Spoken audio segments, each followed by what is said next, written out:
Hello aspirants, कैसे हो आप सब। आई होप आप सब अच्छे हो, बढ़िया तैयारी कर रहे हो, नोट्स बना रहे हो, रिवाइज कर रहे हो, आंसर राइटिंग कर रहे हो, स्टैटिक भी पढ़ रहे हो और इतने सारे काम आप साथ में कर रहे हो, यही मेरी उम्मीद है। क्योंकि देखो, ये सारी चीज़ें आप एक साथ में नहीं करोगे तो आप सिविल सर्वेंट बनने लायक नहीं, बिल्कुल भी नहीं होंगे। आपको मिनिमाइज करनी होंगी चीज़ों को, कि जैसे है ना, मैं अभी वीडियो ये डाल रहा हूँ तो इसको आप 2x के अंदर देखो, चाहे चाहे 1.5 के अंदर देखो, और उसको है ना आधे पौन घंटे के अंदर वीडियो देख के उसको 1 घंटे के अंदर है ना समराइज करके और एक एक साइड में रख दो। फिर उसके अंदर द हिंदू वगैरह है तो उसके लिए आपको आधा पौन घंटा चाहिए होता है। 15-20 मिनट भी काफ़ी होते हैं। जो मेन मेन न्यूज़ हैं, तो ये पीआईबी के अंदर जो चीज़ें नहीं थी वो है ना द हिंदू के अंदर आपको दिख रही हैं। तो उनको है ना आप इंक्लूड करो और उसके बाद में आपका काम हो गया। या फिर इसके लिए क्या है, मंथली मैगजीन होती है हमारे भी है ना, लास्ट के अंदर वो लास्ट के अंदर वीडियो आते हैं। विकास सर ने पिछली बार करवाए थे, विकास यादव ने, तो उन्होंने भी काफ़ी अच्छे तरीके से इनको करवाया था। तो आप है ना बस इतना काफ़ी है, ज़्यादा वो लोड लेने की ज़रूरत नहीं है कि करंट अफेयर को बहुत ज़्यादा टाइम दो। लेकिन ये है कि एक रेगुलरिटी है ना, आप यदि पीआईबी को देखना चाह रहे हो तो आप रेगुलरिटी रखो उसके अंदर। और आप देखो कि जैसे मतलब पहले के जो ईयर थे उनके अंदर ना, पहले ये था कि इंडिया ईयर बुक से क्वेश्चन आएंगे, तो वो कई 3-4 साल से 5 साल से ऐसे चल रहा था। लेकिन अब पीआईबी से आगे आने लग गए। तो क्या है कि पीआईबी है वो जो ईयर बुक है उसी का ही तो ईयर बुक है, वो कंपाइलेशन ही तो होता है पीआईबी का। लेकिन अब क्या है कि थोड़ा और डीप के अंदर जाने लगे हैं, तो हम इसलिए इसको साथ में लेके चल रहे हैं कि पीआईबी है वो इंडिया ईयर बुक नहीं, उसके डीप के अंदर जा रही है। और है ना लगभग 30 से 40 क्वेश्चन है, तो वो तो डायरेक्टली आने की कोशिश है, यहाँ पे कोशिश करती है यूपीएससी। तो ठीक है, आपको प्री नहीं, सिर्फ मेंस के लिए भी। और उसके अलावा मेंस के अंदर जैसे मतलब आपको वैल्यू एडिशन है, जैसे एमएसएमई सेक्टर है तो उसके लिए बार बार हम रिवाइज करते रहते हैं। ऐसे काफ़ी सारे जो सेक्टर हैं, मतलब जैसे उद्योग वाला हो गया, या फिर ना सर्विसेज हो गया, या फिर ना हम देखते हैं कि एग्रीकल्चर के अंदर ना नई नई चीज़ें हैं ना, हम देखते हैं छोटी छोटी चीज़ें हैं वो ऐड होती रहती हैं। तो डेली आप एक एक चीज़ है ना ऐसे ऐड कर रहे हो अपने नोट्स के अंदर, या फिर ना अपने आंसर राइटिंग के अंदर सीख रहे हो कि भाई ये वाला पॉइंट है, ये मैं डालूंगा या डालूंगी। तो ना उससे बहुत ज़्यादा मतलब ड्रास्टिक चेंज हो जाता है, और आपका आंसर है ना एक वैल्यू एडिशन के तरीके से इतना अच्छा हो जाता है कि आंसर देखने वाला है ना, वो आपसे बहुत अच्छे से प्रभावित होने वाला है। आप है ना बस इनको ऐड करते रहो डेली, थोड़ा थोड़ी चीज़ें है ना ऐड करते रहो। ठीक है। और उसके अलावा एक स्टूडेंट का सवाल था कि ऑप्शनल रिमूवल से संबंधित, देखो अभी हाल फिलहाल के अंदर अभी ऑप्शनल रिमूवल नहीं होने वाला है। क्योंकि होना होता तो अभी जैसे ये आंसर की वाला ये अभी चेंज हुआ है, तो इसी के साथ में करने की कोशिश करते हैं ये।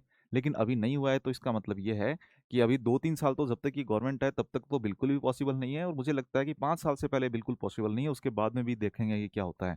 ठीक है। तो चलो आज सेशन शुरू करते हैं।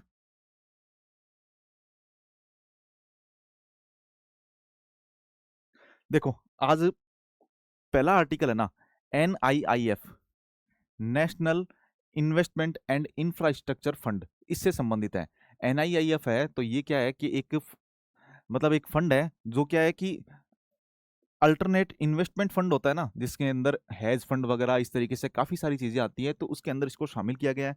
और ये क्या है कि 49% है ना, इसके अंदर गवर्नमेंट जो भागीदारी है वो 49% होती है। मान लो कि कोई आपके शहर के अंदर बुलेट ट्रेन आने वाली है, और बुलेट ट्रेन है तो उसके अंदर क्या होगा कि आपको बहुत पैसे चाहिए होते हैं बुलेट ट्रेन के लिए, या फिर ना आप इन्वेस्टमेंट है तो वो ज़्यादा चाहिए होता है। तो आपके पास में उतने पैसे हैं नहीं, तो आप चाहोगे कि जो प्राइवेट सेक्टर है तो वो इसके अंदर है ना भागीदारी ले। लेकिन प्राइवेट सेक्टर कहता है कि हम अकेले ही भागीदारी क्यों लें, यदि आप ही पैसा नहीं लगाना चाह रहे हो तो हम क्यों लगाएं।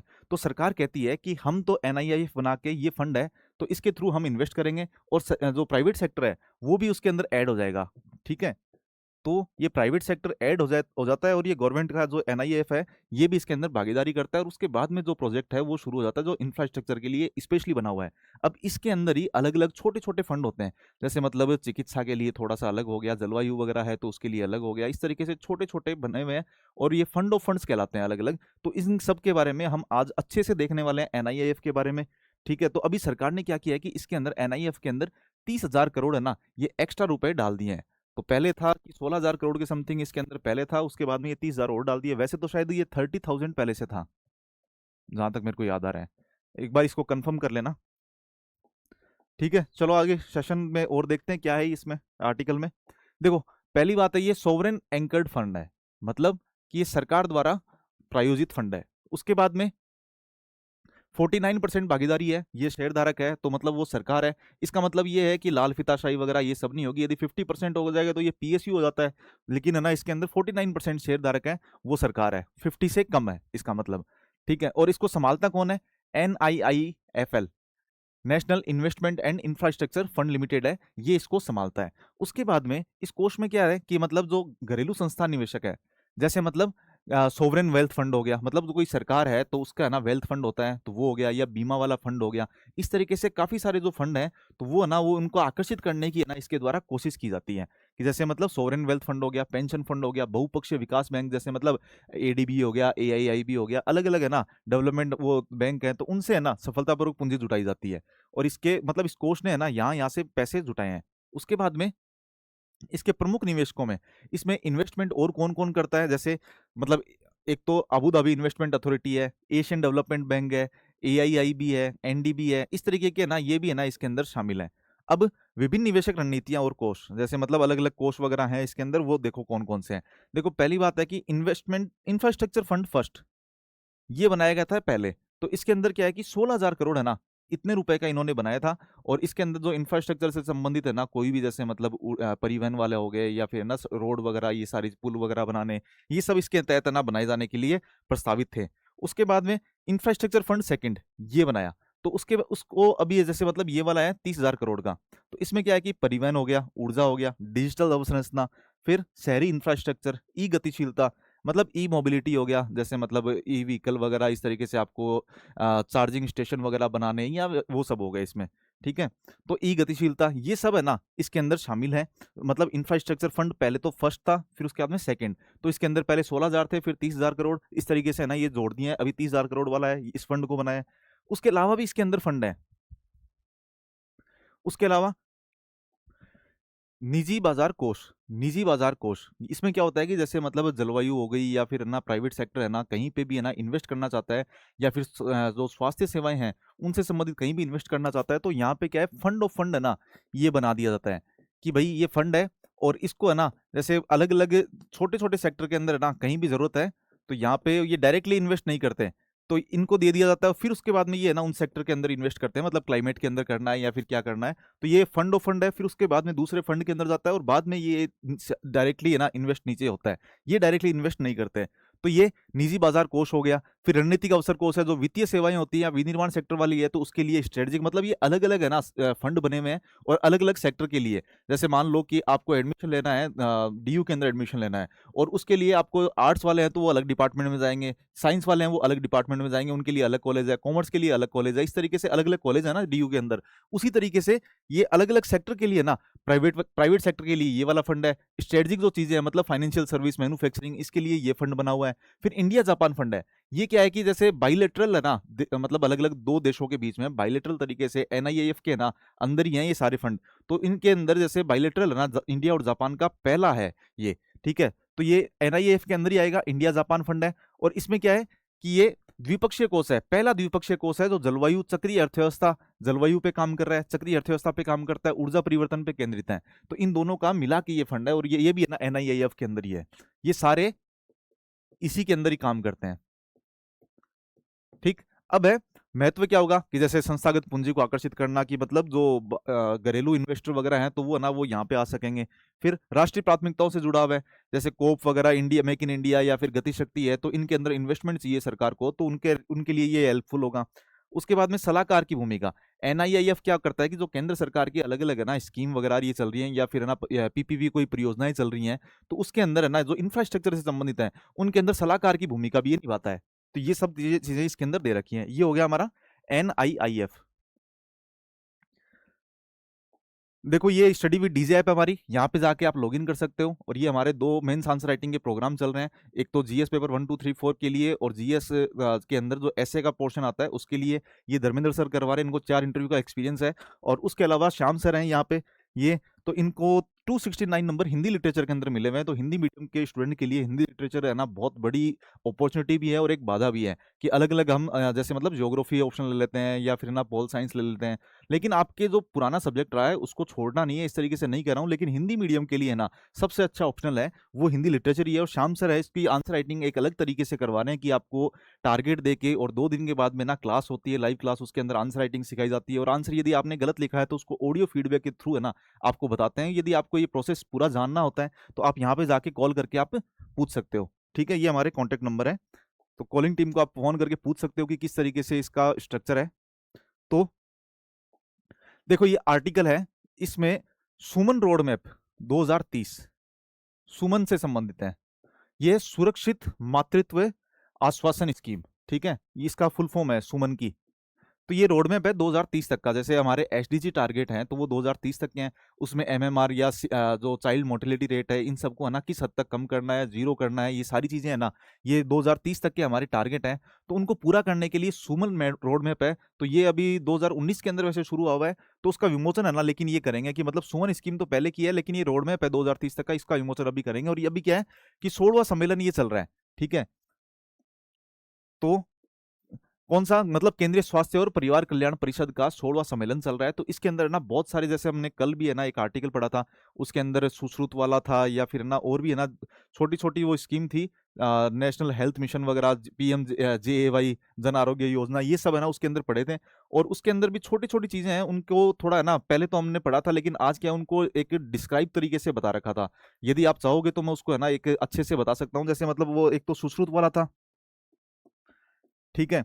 फिर उसके बाद में एक रजिस्टर था, ड्रग रजिस्टर था,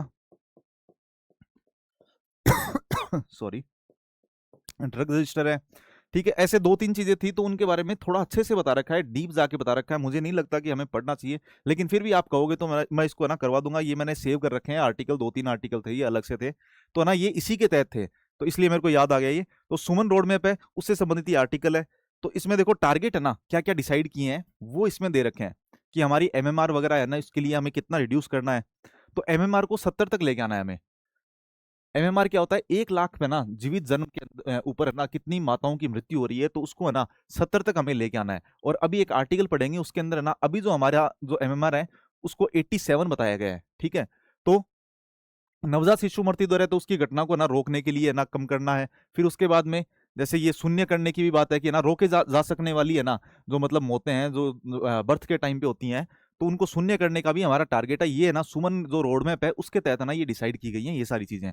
इसको 87 को अभी नहीं लिखना है, ये बाद वाले आर्टिकल में है। वैसे अभी का जो है डेटा वो है इसके अंदर। तो ये क्या है कि 13 राज्य है ना, उनके अंदर ना इसको लॉन्च किया गया है, और 4 चरण का इसके अंदर ढांचा है। और इसमें क्या है कि जैसे मतलब जमीनी स्तर पे ना हस्तक्षेप वगैरह करके, जैसे आशा वर्कर होंगी तो है ना वो थोड़े थोड़े टाइम पे है ना आपको जाके चेक करेंगे घर पे, या फिर है ना कुछ ज्यादा क्रिटिकल कंडीशन होती है तो उस टाइम पे ना उनके लिए थोड़ा अलग व्यवस्था की गई है। अब देखो जैसे 8वें और 9वें महीने में ना आशा वर्कर है, तो वो घर घर जाके खतरे के लक्षणों की जांच करेगी। फिर उसके बाद में जन प्रतीक्षागृह, ये ना जैसे मान लो कि कोई पहाड़ी इलाके की है ना कुछ महिलाएं हैं, और उनका प्रसव होने वाला है, तो उनको वहां से है ना पहले एक शहर के अंदर लेके आया जाता है, और वहां पे उनको एक प्रतीक्षा गृह होता है, तो वहां पे रखा जाता है पहले। तो यह जन प्रतीक्षा गृह, इस तरह इनका निर्माण किया गया है। जो मेटर्निटी हेल्थ केयर है ना यूनिट टाइप में होती है, ये है प्रसूति स्थापना की अनिवार्य, ये सब ना चीजें, बुनियादी ढांचा है ना ऐसा बनाया गया है कि ना उनको प्रसूति गृह है तो उनको अच्छा बनाया जा सके, सैनिटाइज किया जा सके। तो ये उनके लिए क्या है कि एक तो पंचायत स्तर पे है ना सुमन पंचायत की जाती है, कि इसमें है ना जन भागीदारी हो सके, वुमन को जागरूकता मिल सके। और मदर्स पिकनिक, की मदर्स हैं तो वो पिकनिक के तरीके से है ना ग्राम पंचायत स्तर पे है ना उनका आयोजन किया जाता है। तो नवाचार और क्या है कि मतलब इसके अंदर एनएसजी, ये गैर न्यूमेटिक एंटी शॉक गारमेंट, जैसे मतलब खून है ना वो थोड़ा ज्यादा स्रावित हो जाता है उस टाइम पे, तो उसके लिए ना कुछ एक कपड़े टाइप में इस तरीके से ना एक वेरिएबल चीजें आती हैं, तो वो है एनएसजी, गैर न्यूमेटिक एंटी शॉक गारमेंट्स होते हैं ये पहनने के लिए। फिर एआई सक्षम, एआई एनेबल्ड ना प्रसव कक्ष, इस तरीके से इनोवेशन है ना ये भी किए जाएंगे। ये है ना उन्होंने जो मंत्री हैं उन्होंने कहा है कि इस सम्मेलन के अंदर ये सारी चीजें बताई है। तो इसमें हमारे काम का क्या है, पहली बात ये काम की है, ठीक है। फिर देखो आज ये भी है, देखो ये एक ढांचे के तहत है ना जीवन चक्र, मतलब शुरुआत से लेके और लास्ट तक है ना, जैसे मतलब जो प्रसव की शुरुआत होती है वहां से लेके, और जो बर्थ हो जाता है बच्चे का, उसके बाद में जो पोस्टमार्टम मैंने डिसऑर्डर की कल बात की थी, तो उससे संबंधित भी है ना ये सारी चीजें, मतलब शुरू से लेके बाद तक की है ना पूरा ट्रैकिंग किया जाता है इसके अंदर। तो आर मतलब रीजनरेटिव, नहीं रिप्रोडक्टिव, फिर मैटरनल, नियोनेटल, चाइल्ड, फिर एंटीनेटल हेल्थ और न्यूट्रिशन, ये सब चीजों का है ना इसके अंदर ध्यान रखा जाता है। ये इसकी फुल फॉर्म तरीके से है। तो ये 4 चरण वगैरह हैं, ये है। तो ये नहीं है काम का, ये मतलब आशा वर्कर है तो ये इस टाइम पे करेंगी। आप ये चीजें है ना कहीं भी लिख सकते हो, जन प्रतीक्षा गृह है तो इसको बनाया जा रहा है सरकार के द्वारा। सुमन टाइप में है ना ये पंचायत वगैरह, यदि है ना आपको मेटरनल हेल्थ से संबंधित कोई मेंस के अंदर क्वेश्चन मिलता है तो वो चीजें है ना, ये सारी चीजें है ना, ये जो हाईलाइट की हुई है वो आप लिख सकते हो। तो इसमें भी आपको सेलेक्टिव रहना है, सारी चीजें नहीं लिखनी है उसमें। अब देखो अगला आर्टिकल है, 20वां सांख्यिकी दिवस है। देखो सांख्यिकी दिवस है, ये पीसी महालनोबिस हैं, उनके जन्म दिवस के तौर पे इनको बनाया जाता है। और जैसे पीसी महालनोबिस सेकंड जो 5 ईयर प्लान था वो इन्हीं के नाम पे ही बना हुआ था, है ना, आपको पता ही होगा। तो इसके अंदर क्या है कि एसडीजी प्रकाशनों का विमोचन किया गया है कि अलग अलग जो एसडीजी हैं, तो वो हमारे 2030 तक के टारगेट हैं, तो उसके अंदर हमने कितना अचीव कर लिया है, वो टारगेट वगैरह इसके है ना बता रखे हैं कि क्या क्या है। तो मैंने अभी आपको एक चीज तो बताई थी एमएमआर से संबंधित, और कुछ कुछ डेटा है वो आप ना डायरेक्टली मेंस के अंदर आंसर राइटिंग है तो उस टाइम पे आप यूज ले सकते हो, और इसको है ना मतलब आप सीधा कोट करो पहले कि ये जो एसडीजी वाली जो हमारे डेटा है, मिनिस्ट्री का नाम लिखो, और उसके बाद में ना ये बताओ कि ये डेटा है, ये है ना हमारे इस तरीके से इन्होंने बताया है, और इनके अनुसार ये चीजें हैं। तो देखो पहली बात है सामाजिक सुरक्षा है, सोशल सिक्योरिटी है, जैसे मतलब बीमा सुरक्षा वगैरह ये सारी चीजें हो गई। तो उसके अंदर क्या है कि 65.3% इतने तक हम पहुंच चुके हैं। पहले 22% ही है ना सामाजिक सुरक्षा कवर था, लोगों को सामाजिक सुरक्षा कवर नहीं दिया जाता था। अब 65.3% था ये सामाजिक सुरक्षा कवर हो चुका है। फिर उसके बाद मातृ और शिशु स्वास्थ्य के अंदर देखो 87 ये लिखा हुआ, वहां पे देख लो 87 है। तो मेटरनल हेल्थ है तो वो 87 तक पहुंच चुकी है, मतलब एमएमआर है तो वो 87 है, अभी पहले 122 ही थी, इतनी ज्यादा थी। तो जन्म के समय लिंगानुपात, लिंगानुपात भी है ना पहले बहुत कम था, आपको पता है कि यहाँ पे लिखा है 896, ये कब था 2015 से 17 के बीच में, और 22-24 के दौरान 918 हो चुका है, मतलब लिंगानुपात है ये भी बढ़ गया है। तो 918 है, आप है ना नोट करो कि इसके अंदर ना ये इतना हो चुका है, एमएमआर इतना है, ये इतना है, मतलब लिंगानुपात इतना हो चुका है। तो ये कृषि आनुवंशिक संसाधन ये हमारे काम के नहीं है, ये छोड़ सकते हो आप। अब ये मत्स्य आनुवंशिक ये भी काम का नहीं है, ये एक्स्ट्रा बहुत ज्यादा फैक्ट हो गए, ये इसको छोड़ देना, कोई दिक्कत नहीं है। अब देखो ये है कि मतलब देश में स्थापित अक्षय ऊर्जा है तो वो कितनी हो चुकी है, यदि आपको क्लाइमेट चेंज से संबंधित या फिर ना हमारे इंडिया के अंदर कितनी प्रोग्रेस की है, तो उसके लिए आपको कोई क्वेश्चन आए तो उसके अंदर ना डायरेक्टली ये लिखो 193.36 वाट, या फिर ये नहीं याद रहता है तो आपको ये आप ये लिखो कि पिछले 10 साल के अंदर है ना हम अक्षय ऊर्जा उत्पादन के अंदर 3 गुना पहुंच चुके हैं, जो प्रति व्यक्ति है, ये प्रति व्यक्ति के हिसाब से है ये, ठीक है। फिर कुल आर्द्र भूमियां, आर्द्र भूमियां है तो वो भी बढ़ चुकी है। रामसर साइट है तो पहले क्या है कि 4.15% पर ही थी, क्षेत्रफल पर थी, लेकिन ये 8.66% है, इतनी हो गई, ये भी आप लिख सकते हो। तो ये दो चीजें ना इनके लिए नोट रख लो आप। और जैसे मतलब रोजगार वाला बेरोजगारी वगैरह है ना, ये आप याद रखो, बेरोजगारी दर है 3.1% हो गई है, पहले 6.1 थी, अब 3.1, ये भी नोट कर सकते हो। तो ये 4-5 है फैक्ट है, इनको नोट करना है बस आपको, ठीक है। और ये भी आप लिख सकते हो, लिखना चाहो तो, कि मतलब टेक्निकल वर्कर्स हैं या फिर प्रोफेशनल हैं, उसके अंदर क्या है महिलाओं का अनुपात है ना 48% था, और अब है 51% हो चुका है, कि महिलाओं का अनुपात बढ़ गया है। अब देखो ये एक आर्टिकल है, ये चिकित्सा उपकरण क्षेत्र में घरेलू विनिर्माण, मतलब जो चिकित्सा के जो उपकरण है उसका लगभग हम 70% के समथिंग है ना आयात करते हैं। जो बड़े बड़े आप देखते हो कि प्रयोगशालाओं के अंदर या फिर ना हॉस्पिटल्स के अंदर बड़ी बड़ी मशीनें होती हैं, एमआरआई मशीन से लेके और बड़ी बड़ी अलग अलग तरीके की मशीनें होती हैं, तो वो हम ज़्यादातर है ना 70% के समथिंग आयात में निर्भरता हमारी रहती है।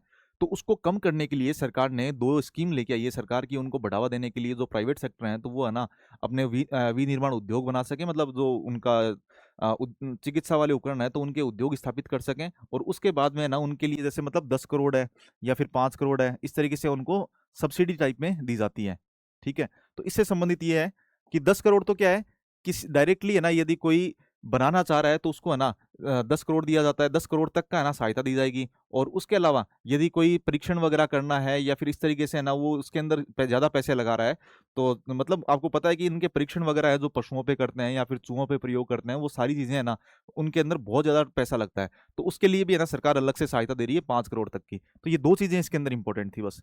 तो पहली बात तो मंत्रालय आपको पता होना चाहिए। देखो स्कीम पहले तो चिकित्सा उपकरण उद्योग को सुदृढ़ करने की योजना, ठीक है, इसकी फुल फॉर्म शॉर्ट फॉर्म है S D S M D I, ठीक है। उसके बाद में ये मंत्रालय है रसायन और उर्वरक मंत्रालय। देखो आपको कोई कहेगा कि ये चिकित्सा मंत्रालय की स्कीम है तो है ना गलत है, ये ऑप्शन के अंदर आ सकता है चिकित्सा मंत्रालय, लेकिन आपको नहीं लिखना है ये, ठीक है, रसायन और उर्वरक मंत्रालय लिखना है। फिर उसके बाद में घरेलू विनिर्माण और नवाचार को बढ़ावा देने के लिए, कि घरेलू विनिर्माण है उसको बढ़ावा देना है, आयात में निर्भरता कम करनी है, वैल्यू चेन इससे बढ़ जाएगी, ये इसके उद्देश्य हैं। ये मतलब इंपॉर्टेंट नहीं है, मतलब आप छोड़ सकते हो इसको, मैं काट ही रहा था इसको, ठीक है। अब प्रमुख उप योजनाएं और सहायता, देखो 2 योजनाएं हैं इसके अंदर। पहली बात है आयात पर निर्भरता को कम करने के लिए सीमांत निवेश योजना, तो ये एक पहली स्कीम ये है। तो इसके अंदर क्या है कि 10 करोड़ रुपए तक के ना पैसे दिए जाते हैं, मतलब कि पहले वो इन्वेस्ट करेंगे, कोई भी इंडस्ट्री है तो वो पहले इन्वेस्ट करेगी, और फिर उसके बाद में वो जब विनिर्माण वगैरह शुरू कर देती है तो उसको वापस पैसे मिलते हैं, मतलब खर्च करने के बाद में पैसे मिलेंगे, ये 10 करोड़ तक रुपए तक। उसके बाद में चिकित्सा उपकरण नैदानिक अध्ययन सहायता योजना, ये दूसरी स्कीम है। इसके दो पार्ट मैंने बताया आपको।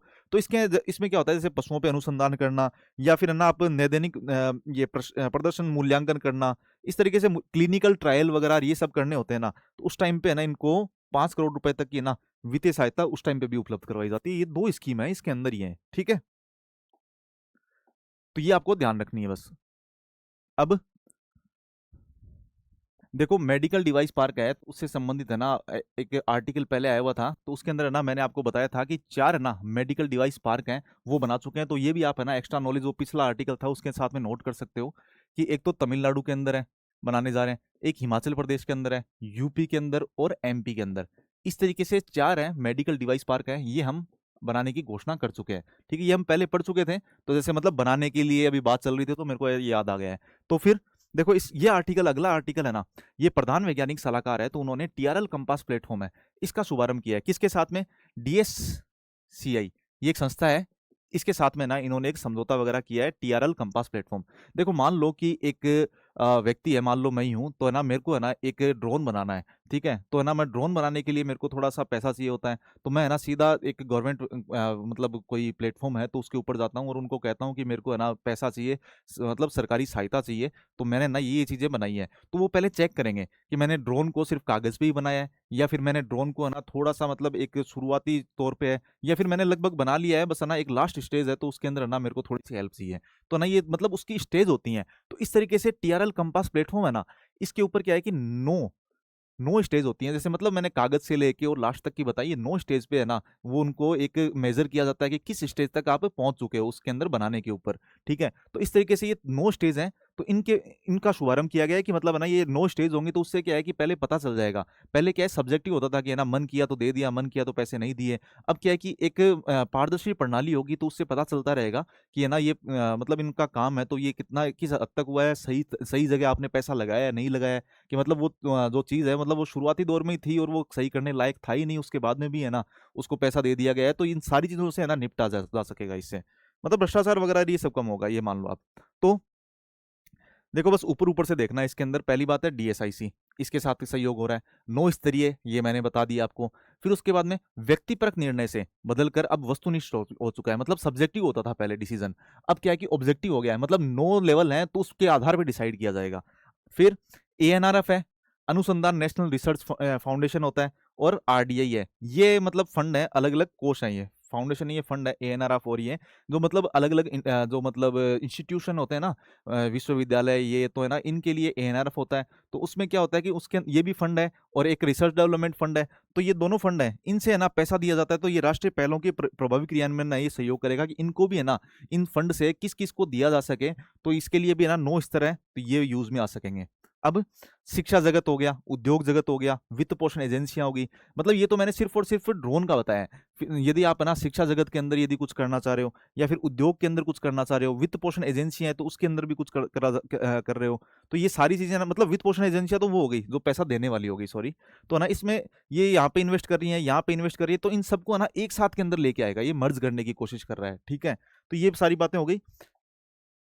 देखो, अब आगे चलते हैं। देखो, ये आर्टिकल है ना, ये विकसित ग्राम और विकसित भारत, एक साझा रोड मैप है ना, जो हमारे मंत्री हैं तो उन्होंने लॉन्च किया है। और इसके अंदर इन्होंने बताया कि जैसे मतलब गांव केवल है ना लाभार्थी नहीं, विकास के वाहक भी हैं। ये कुछ कोटेशन दिए हैं इन्होंने कि मतलब गांव है ना लाभार्थी नहीं है, ये विकास के वाहक है, और जो विकसित भारत का रास्ता है ना वो विकसित गांव से ही होके निकलेगा, ये भी इन्होंने कहा है। उसके अलावा उन्होंने विकसित भारत जी राम जी योजना शुरू करने की बात की। फिर उसके बाद में इन्होंने आवास योजना है, तो इससे ना अभी कोई वंचित नहीं रहेगा, ऐसी बातें की हैं कि अब है ना सबको आवास दिया जाएगा, या आगे कुछ करने वाले हैं।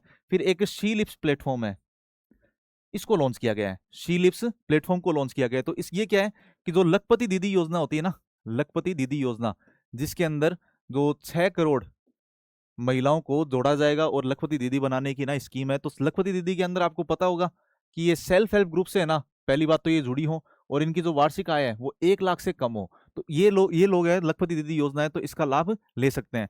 तो अब क्या है कि जैसे मतलब वुमेन्स है ना, उनको जो सेल्फ हेल्प ग्रुप से जुड़ी हुई हैं, तो उनको एम्पावर करने के लिए, उनकी आजीविका बढ़ाने के लिए, या फिर है ना उनको बाजार तक है ना जो अपनी जो उनके उत्पाद हैं तो उनको बेचने के लिए सुविधा प्रदान करने के लिए सी लिप्स प्लेटफॉर्म है ना, इसको लॉन्च किया गया है, ये मान लो आप। ठीक है, तो बस इसी के बारे में दे रखा है थोड़ा सा कि देखो पहली बात तो है लखपति दीदी है, 6 करोड़ महिलाओं को है ना बनाना है। तो उसके तहत क्या है कि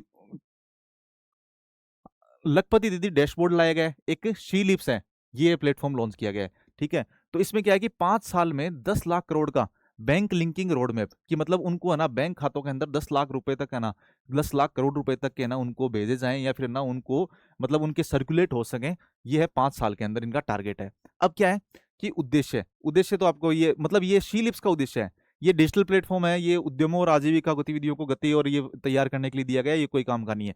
अब क्या है कि वित्तीय इसके है ना मतलब गाँवों के अंदर क्या क्या चीजें है ना चेंज करने की बात चल रही है, उससे संबंधित है कि उन्होंने जो मंत्री हैं हमारे, तो उन्होंने क्या क्या कहा है कि समय पर है ना अपना वित्तीय हिस्सा जारी करना होगा। जो राज्य सरकार है तो वो ना समय पर अपना वित्तीय हिस्सा है तो वो मतलब गाँवों तक पहुंचाओ। पहली बात, खाली पदों को आप शीघ्र भरो, वहां पे खाली पद हैं तो उनको जल्दी जल्दी भरो। और बार बार है ना जो अधिकारियों के ट्रांसफर आप करते हो तो ये मत करो कि उससे क्या है कि एक मतलब अनस्टेबिलिटी है ना ये आती है, तो आप ये मत करो। उसके अलावा तकनीक का यूज में लो, ऑडिट वगैरह करनी है तो इसके लिए इन सब के लिए मॉनिटरिंग के लिए एआई का यूज में लो आप। और उसके बाद में आवास योजना है तो मतलब कोई भी है ना वंचित नहीं रहेगा। तो ये दो तीन चीजें है ना, ये दो तीन पॉइंट हैं, ये आप मेंस के अंदर यूज में ले सकते हो कि मतलब गांवों के अंदर क्या क्या सुविधाएं हैं तो वो काम मतलब क्या क्या सुधार किए जा सकते हैं, बार बार ट्रांसफर मत करो, ये सब चीजें। ठीक है, तो इसलिए मैंने डाला इसको। देखो अगला आर्टिकल है ना, किसान सारथी मंच, इससे संबंधित है। देखो मान लो कि हमारे और आपके पिताजी हैं तो वो किसान है, तो उनको थोड़ी सी है ना ये दिक्कत होती है कि उनकी फसल है तो वो खराब हो जाती है, तो उस टाइम पे ना वो भाग के सीधा जैसे कृषि विज्ञान केंद्र हो गए या फिर ना बाहर जो आईसीआर के सेंटर हो गए, तो उनके ऊपर ना जाने के लिए ना उनको बहुत दूर जाना पड़ता है। लेकिन अब क्या है कि ये किसान सारथी मंच है, तो ये लॉन्च कर दिया गया है। तो इसके तहत क्या होगा कि एक मोबाइल प्लेटफॉर्म टाइप में इस तरीके से है ये, और इसके अंदर क्या है कि आप है ना सीधा अपनी फसल की फोटो खींचो, और फोटो लेके और उसके बाद में ना आप है ना जो वैज्ञानिक है तो उससे ना आप बात कर सकते हो, उनको फोटो भेज सकते हो, क्या क्या समस्या है तो वो समाधान ले सकते हो, उनको वीडियो कॉल से बात कर सकते हो। ये सारी चीजें ना इसके अंदर अवेलेबल कर दी गई हैं। तो ये है किसान सारथी मंच। ठीक है, तो ये पीआईबी बैकग्राउंड की न्यूज थी, हालांकि ये थोड़ी छोटी है तो इसको हम जल्दी से ही कवर कर लेंगे वैसे तो। देखो पहली बात तो ये है कि मिनिस्ट्री ऑफ आईटी है और ये मिनिस्ट्री ऑफ एग्रीकल्चर है, ये दोनों है ना मिनिस्ट्री हैं, इनका एक सहयोग है इसके अंदर। मतलब आईटी है तो ये मतलब ऐप वगैरह ये संभालने का, और फार्मर्स वाले हैं तो ये फार्मर को जोड़ने का काम, ये इससे आप कॉमन सेंस तरीके से हम लगा सकते हैं। उसके बाद में क्रियान्वयन कौन करेगा, एक तो भारतीय कृषि सांख्यिकी अनुसंधान संस्था है IASRI, और दूसरा है डिजिटल इंडिया कॉर्पोरेशन। ये दोनों है, ये इनका क्रियान्वयन एजेंसी कर रही है। ये दो चीजें इंपॉर्टेंट है इसके लिए, ये ध्यान रखना। ठीक है, तो ये दो चीज हो गई, ये दो चीज हो गई, ये दोनों ये चार चीजें इंपॉर्टेंट है इसके लिए। उद्देश्य मैं आपको बता चुका हूं। फिर इसमें क्या होगा कि दो तरफा संवाद होगा, टू वे कम्युनिकेशन होगा। मतलब सिर्फ और सिर्फ पहले तो क्या होता था कि किसान है वो रेडियो के थ्रू सुन के या फिर ना ऐप पे अपना सर्च करके या फिर कैसे भी है ना चैट बोर्ड के थ्रू इस तरीके से बात कर लेते थे। लेकिन अब क्या होगा कि दो तरफा संवाद होगा इसमें। और एक ये इंटरेक्टिव इंफॉर्मेशन डिसेमिनेशन सिस्टम है, ये एक टेक्नोलॉजी है। तो इसमें क्या होगा कि इंटरेक्टिव इंफॉर्मेशन है ना वो आप है ना एक्सचेंज कर सकोगे, वीडियो कॉल पे बात कर सकोगे, वॉइस कॉल हो गया, वीडियो कॉल हो गया, टेक्स्ट हो गया, इमेज हो गया, चैट हो गया, ये सब है ना आप जो कृषि विशेषज्ञ हैं या वैज्ञानिक हैं उनके साथ में आप बात कर सकते हो। नो योर फार्मर, जैसे मतलब केवाईसी होता है ना, तो उसी तरीके से एक नो योर फार्मर, तो ये KYF हो गया। तो ना इसके तहत है ना आप जो मतलब कृषि वैज्ञानिक हैं तो वो है ना वो पता लगा सकते हैं कि भाई पहले की आपकी है ना जो दिक्कतें थी, आपकी सॉइल वगैरह वो किस तरीके से थी, आपने कभी पहले भी बात की है इनसे, तो ना इनके पास में पूरा डेटा होता है इससे KYF से। ठीक है, तो ये पता लगा लेते हैं कि ये दिक्कतें हैं आपकी सॉइल के अंदर, यहाँ पे ना ये एरिया है तो यहाँ पे ना ये कुछ टिड्डियों का हमला हुआ है या फिर कोई बीमारी है ना एग्जिस्ट करती है यहाँ पे, तो उन सबको है ना संभाल के, और उसके बाद में नो योर फार्मर है तो इसके आधार पे है ना वो अपनी जो एक्सपर्ट एडवाइस है वो दे सकते हैं। तो प्लेटफॉर्म एकीकरण और पहुंच, मतलब किसान कॉल सेंटर हो गया, कॉमन सर्विस सेंटर हो गया, ये मतलब कई सारे प्लेटफॉर्म है तो उनका ना एकीकरण कर दिया गया है। कौन कौन से, किसान कॉल सेंटर, किसान कॉमन सर्विस सेंटर हो गए, आईएमडी है, ये भी आ गया इसके अंदर। माई स्कीम है, इसके अंदर लगभग 600 की समथिंग स्कीम होती हैं जो एग्रीकल्चर मतलब केंद्र सरकार की, राज्य सरकारों की जितनी भी स्कीम है वो सब स्कीम हो गई। फिर भाषिणी है जो मतलब लोकल लैंग्वेज के अंदर है ना उनकी भाषा को ट्रांसफर करने के लिए, मतलब ट्रांसलेट करने के लिए, ट्रांसफर नहीं ट्रांसलेट करने के लिए भाषिणी जैसे है ना प्रमुख डिजिटल प्लेटफॉर्म है, इनको एक साथ में ले लिया गया है। तो अब क्या है कि किसान अपनी भाषा के अंदर उनसे बात कर सकता है, उनकी कोई भी भाषा हो उससे कोई दिक्कत नहीं है। और ये कॉमन सर्विस सेंटर हो गया, वहां पे जाके अपनी बात कर रख सकते हैं, या फिर कोई स्कीम है तो उसका भी है ना इनको पता चल जाएगा वहां पे। तो ये सारी चीजें जो आईएमडी है तो वो है ना उनके मौसम का पूर्वानुमान लगाने का काम कर देगा। ये सारी चीजें एकीकृत हो गई हैं इस प्लेटफॉर्म पे। ठीक है। अब संस्थानों का नेटवर्क, जैसे मतलब कृषि विज्ञान केंद्र है, काफी सारे कृषि विज्ञान केंद्र, काफी काफी सारे आईसीआर और काफी सारे कृषि विश्वविद्यालय हैं। इन सबको है ना ये ऐप है ना जोड़ के रखती है कि वहां से है ना आप इनका पता लगा सकते हो, उनके वैज्ञानिकों से पता लगा सकते हो कि हमारी फसल के अंदर क्या क्या नुकसान हुआ है या होने की संभावना है। और पहुंच के माध्यम है ना ये कॉमन सर्विस सेंटर वगैरह, ये वेब पोर्टल, इनके थ्रू है ना मोबाइल ऐप, ये सब है ना इन सब से है ना इनकी सेवाओं का लाभ उठा सकते हो। आप कॉमन सर्विस सेंटर जाओ या इनका वेब पोर्टल है वहां पे जाओ, संचार किसान संचार का। ठीक है। तो इन सब से आप है ना लाभ उठा सकते हो। फिर उसके बाद में योजनाओं व बाजार की जानकारी।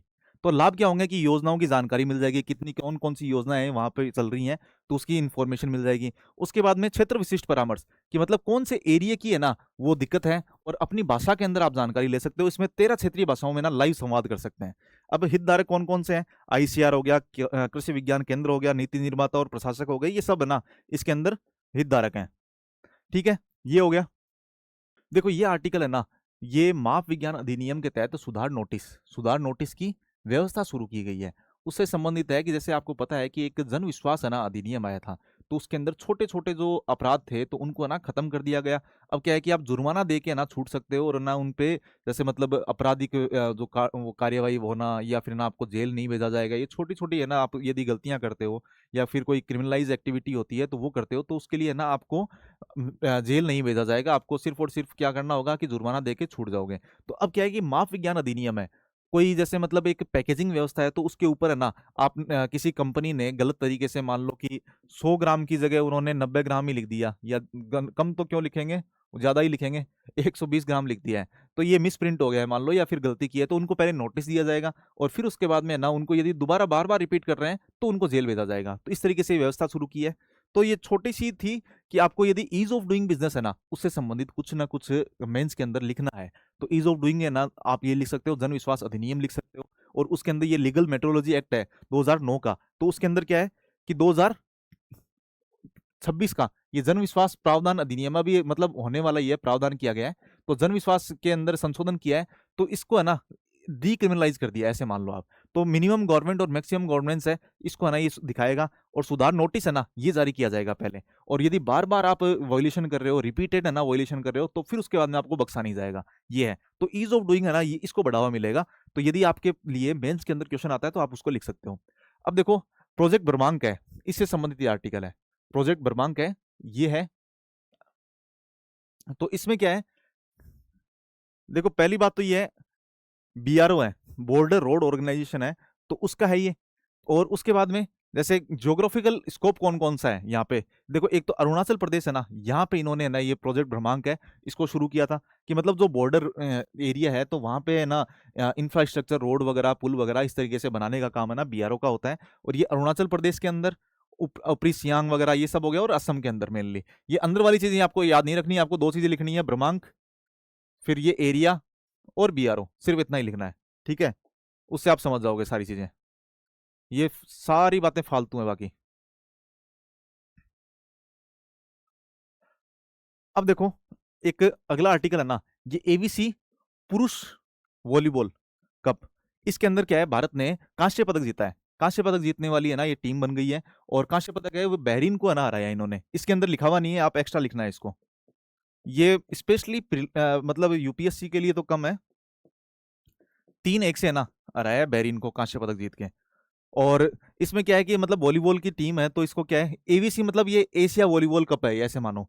तो ये 60वें से 12वें स्थान पे, 42वें सॉरी 42वें स्थान पे पहुंच चुकी है। इंडिया की जो है ना वैश्विक रैंकिंग थी उसके अंदर भी सुधार हुआ है, कांस्य पदक जीती है और बहरीन को हराया इन्होंने, और मेजबानी कर रहा था इस बार भारत। ये इतनी चीजें इंपॉर्टेंट है बस। ठीक है, हो गया ये,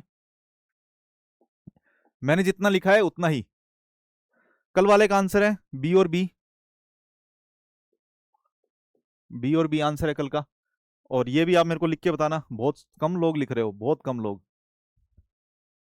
या तो सही से सब देख ही नहीं रहे हैं, या फिर आलस है आपको। ठीक है, ये दो मेंस के क्वेश्चन है। ठीक है, कल मिलते हैं।